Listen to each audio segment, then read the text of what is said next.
Is 2024 going to be the best year ever for Japanese automakers? It's going to be tough to top last year because 2023 was filled with big redesigns of household names and introductions of all new segment breaking nameplates. 2023 brought us the new Honda Pilot and the new Honda Accord. Acura brought us the incredible Integra Type S. Toyota brought the new Tacoma and the all-new Grand Highlander, plus a sporty Prius for the first time ever.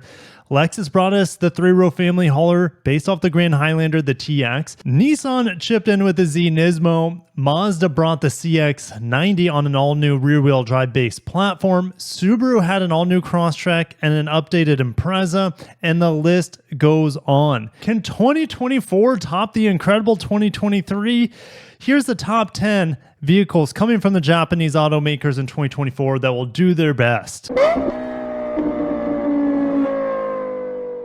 Coming in at number 10 is the only electric vehicles on this list, mind you, fully battery electric, that is. We know that the Japanese automakers are a little bit slow when it comes to electrification, but most of their next-gen dedicated e-architecture platforms for Honda, Toyota, Mazda, etc., those won't be coming until 2026 and beyond. But in the meantime, this is big for Honda. Honda is one of the more aggressive Japanese automakers for bringing out electrified vehicles. They have a deadline to be fully electric by 2040. That's not that far from now. I think just about all my kids will be driving by then, which is crazy in an electrified world. But the Prologue and the ZDX from Acura, they're coming in at tie. Well, there's going to be a few vehicles on this list today that are going to take on the same spot because they're essentially the same vehicle, just different badges, one mainstream, one luxury. And so we have the ZDX and the Prologue. The Prologue is going to be a front-wheel drive or all-wheel drive. If it's in front-wheel drive, we're going to see probably over 300 miles of range or close to it. And if it's all-wheel drive, it's not going to drop that much in range, but you will get a nice horsepower update. You'll be going from around, let's say 210, and this is just ballparking, 210 horsepower for the front-wheel drive model to almost 300 horsepower for the all-wheel drive model, but you'll only lose about 20 miles of range by going all-wheel drive. Now, I believe most of that power in the all-wheel drive model is mainly front-wheel drive driven with a smaller electric motor in the back. This shares the same platform and is built actually at a General Motors plant. Same thing with the ZDX, two separate plants where the Prologue and the ZDX are built, but the same Ultium platform. There is a bit murkiness going on with General Motors and Honda. They recently scrapped their idea to build affordable EVs together starting in 2027. That's no longer happening. They're going their own separate ways. And the Prologue may suffer some of the downfalls of the underbaked software and glitches and bugs that are going on with the Blazer EV because it shares so much with the Blazer EV. Same thing with the ZDX. The ZDX will be coming around the same time as the Prologue. Now, this shares more with, let's say, the Cadillac Lyriq. It has more range, up to 325 miles of range. It only goes down about 10 miles of range, going from rear-wheel drive to all-wheel drive. Yes, and a rear-wheel drive Acura, ladies and gentlemen. NSX, maybe it was the last rear-wheel drive Acura that I can think of.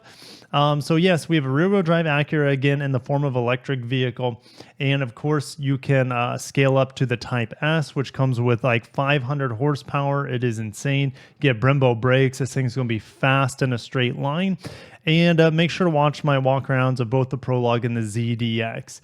I can't wait for these vehicles. I'm excited to see how well they do for Honda and Acura, but I know the best from Honda and Acura is yet to come when it comes to electrified cars, and that will be starting in 2026.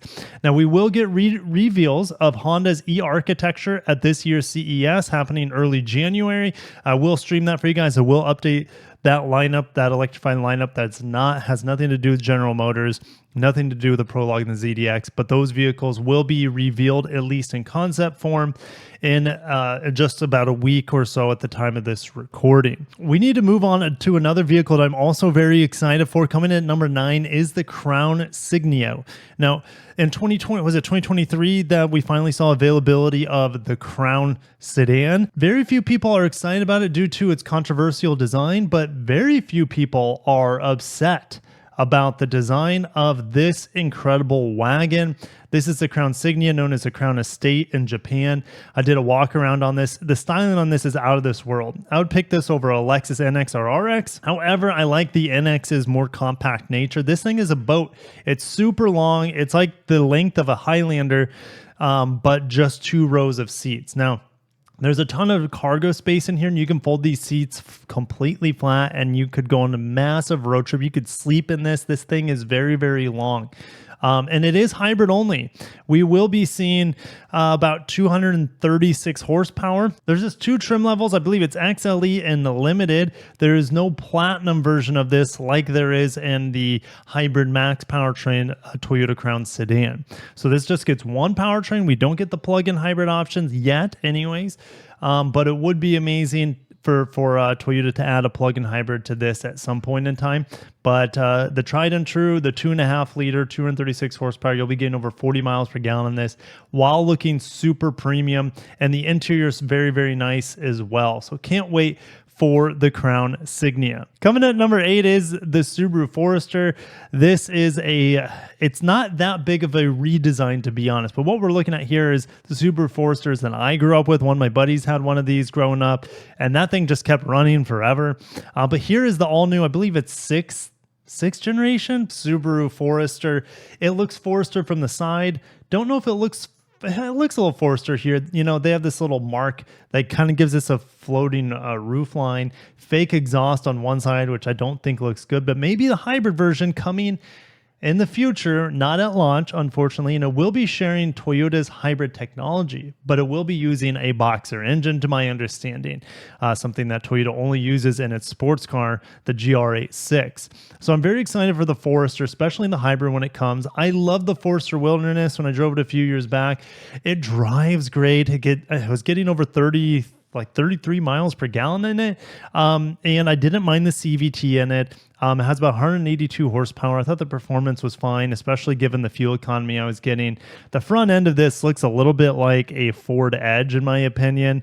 Not sold on the front end of the new Forester, but regardless, this boxy, all-wheel drive, affordable, and a reliable SUV crossover thing is going to do amazing for them, especially when they round out the lineup with that, let's say 200 horsepower or so hybrid variant of this, getting 40 miles per gallon. Well, we'll see. We don't know exactly what kind of fuel economy, because like I said, it's not identical to Toyota's hybrid technology, but it is using it just with a different engine and potentially symmetrical all-wheel drive as a mechanical linkage instead of an electrical motor in the back that Toyota uses for their hybrid technology. All right, the CX-70. What we're looking at here is the CX-60, which came out last year and maybe at the tail end of 2022 in some markets. But the CX-60, the CX-90, we have the CX-90 here in North America as the 3-row crossover variant of the CX-60 in some ways. But the CX-70 comes at number 7 on the list. We will get a reveal at the end of January, and the CX-70 will look just like the CX-60, but wider for the North American market. It'll look like a shrunken down CX-90 in a lot of ways. I'm excited for this. It's going to be an amazing luxury option within the Mazda lineup. It is getting cluttered though for 2-row Mazdas. So you have the entry-level CX-30 in America, then you have the CX-50 and the CX-5, which kind of compete with each other. One built in North America here, Alabama, the CX-50, and the CX-5 built in Japan. I prefer the CX-5 personally. Then you're throwing this additional 2-row crossover into the mix, which is going to be interesting. It's going to come with the same inline 6 mild hybrid or the 4-cylinder plug-in hybrid that the CX-90 comes with. So we're talking big luxury performance, big luxury electrification, rear-wheel drive, driving dynamics, sporty, fun to drive, great steering feel. And this is going to be, well, the CX-70 anyways, it's going to be knocking on the doors of Lexus, Infiniti, Acura, Genesis, etc., with great design, great build quality. And I'm excited to get the CX-70 in America to round out the Mazda lineup. We're all waiting for the Mazda 6 to come back on this amazing rear-wheel drive platform, but only time will tell. Coming in at number 6 on the list is the twofold the same vehicle, different badges. This is the Infiniti QX80 and the Nissan Armada, one of my favorite vehicles on the market. The Armada, anyways, I've driven a QX80 in a while, but the Armada is kind of like the more affordable variant of this, not quite as luxurious.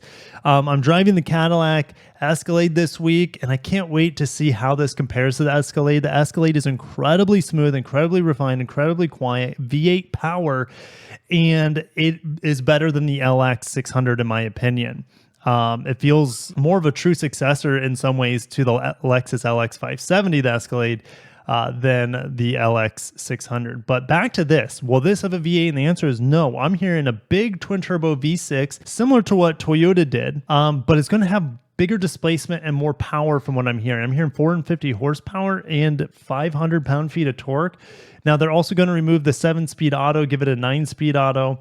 And the design and the attention to detail, at least on this monograph QX80, is unreal. I love all the Japanese design cues built into this. And it is just a beautiful vehicle, this QX80 monograph, and expect it to look very similar to this because a QX60 monograph looked a lot like the production variant that came shortly after. So I cannot wait for this. It is one of my favorite big luxury crossover. It's technically an SUV, it's body on frame.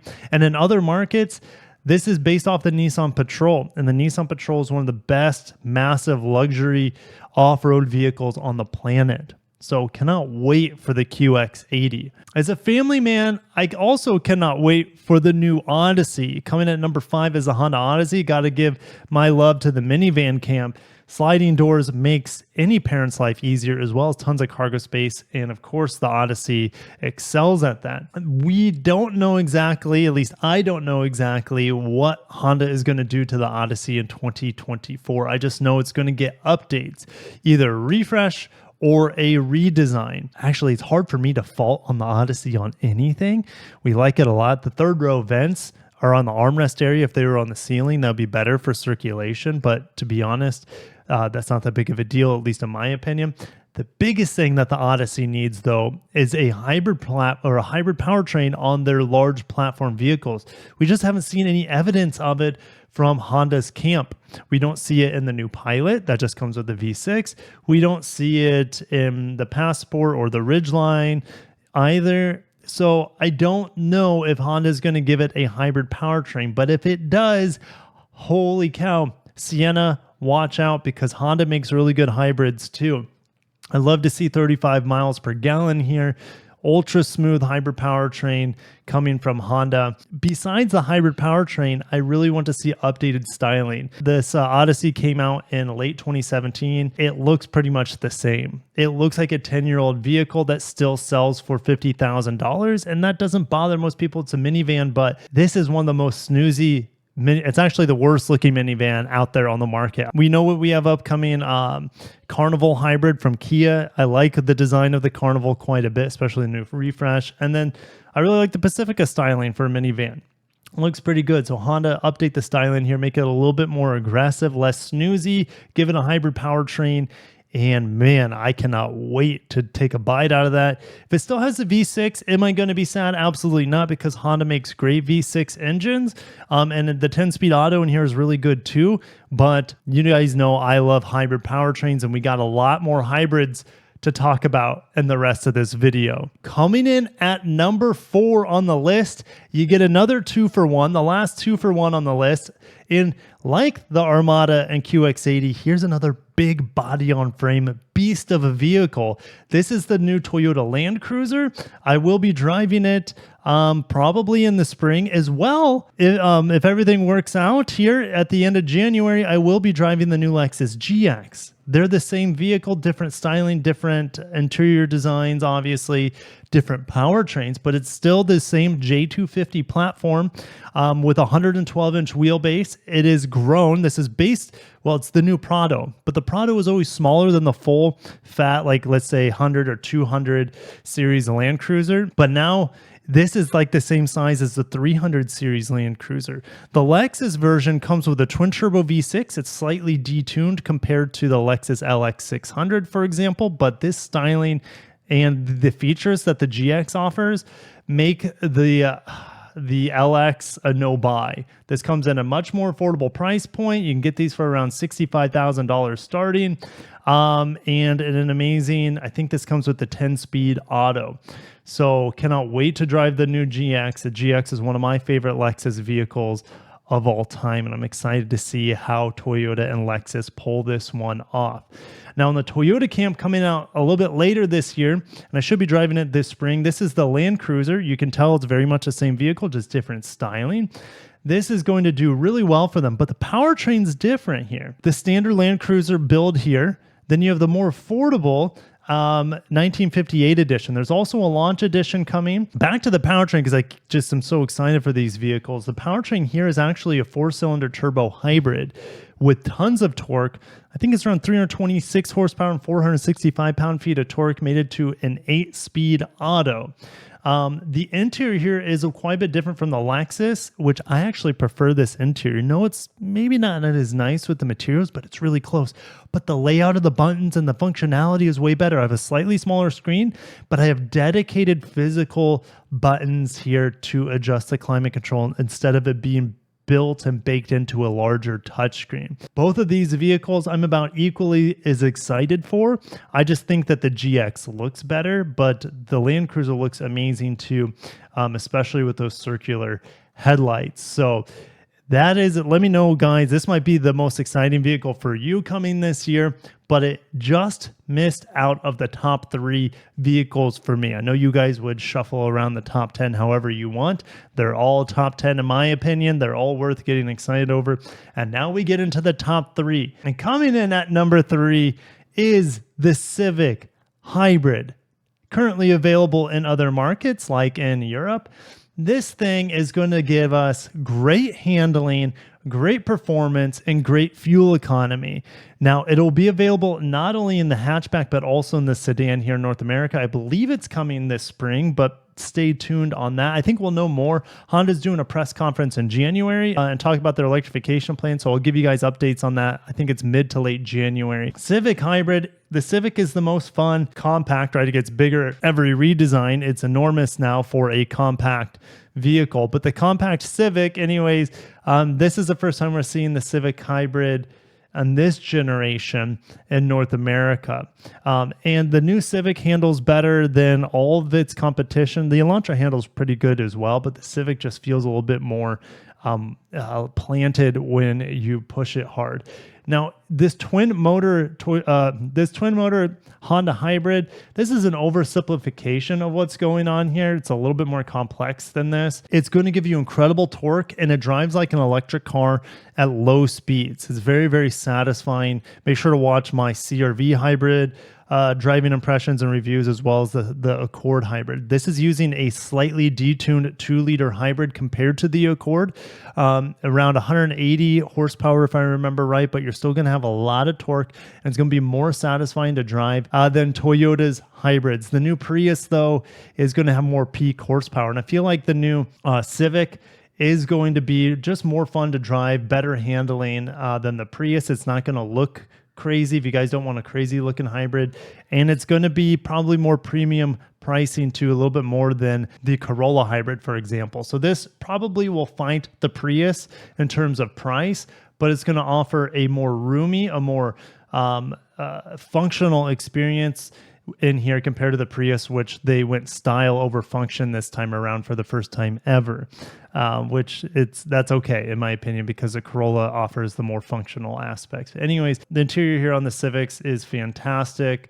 I love the basic, rotary dials, the touchscreen, everything's just perfect in here. I love the Civic. It's really hard for me to fault the Civic for anything.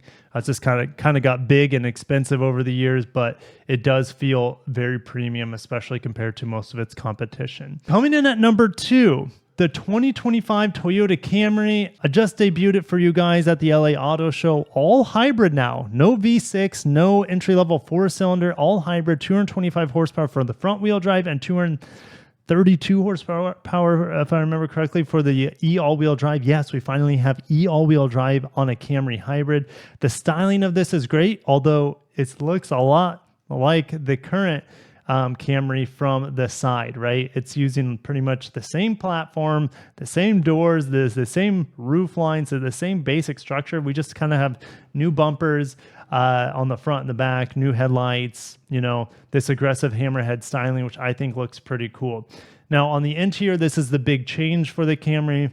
Bigger screens. Don't know what to think about this glossy aspect on the dash. I could live without it, but it is what it is. It's definitely a more upscale interior on the Camry, but it can't be too nice, right? It can't get into the Crown territory, and it cannot get into, let's say, the Lexus ES territory, which hopefully we get a new ES in 2025 built in Japan. But the new Camry, it's going to sell like hotcakes for them.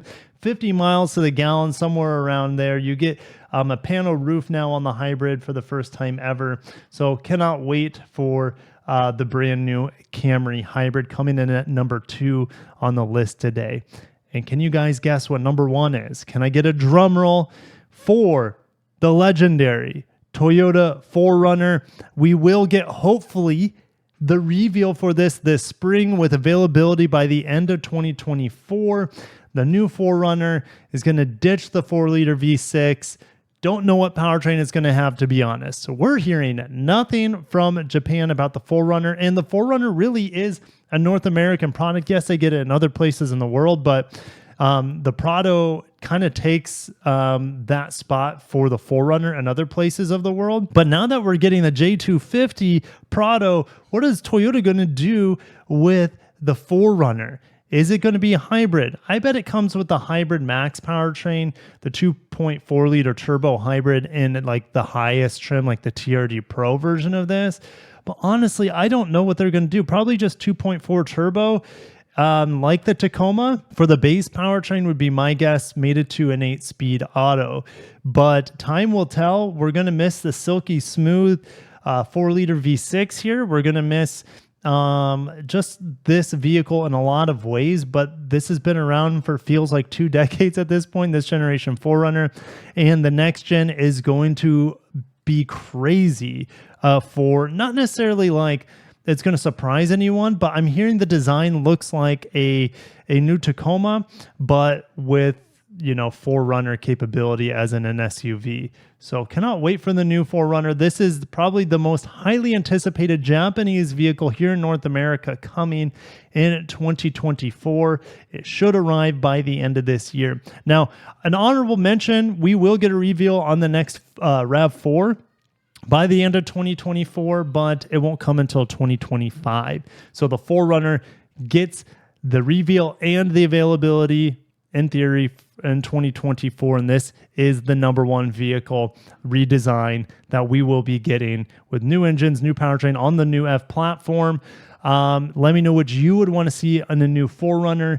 A V8 would be great, but that's, they only made it for a few years. But my voice is going. I've been talking way longer than I thought I would. This is a 30-minute unedited top 10 vehicles from the Japanese automakers coming in 2024.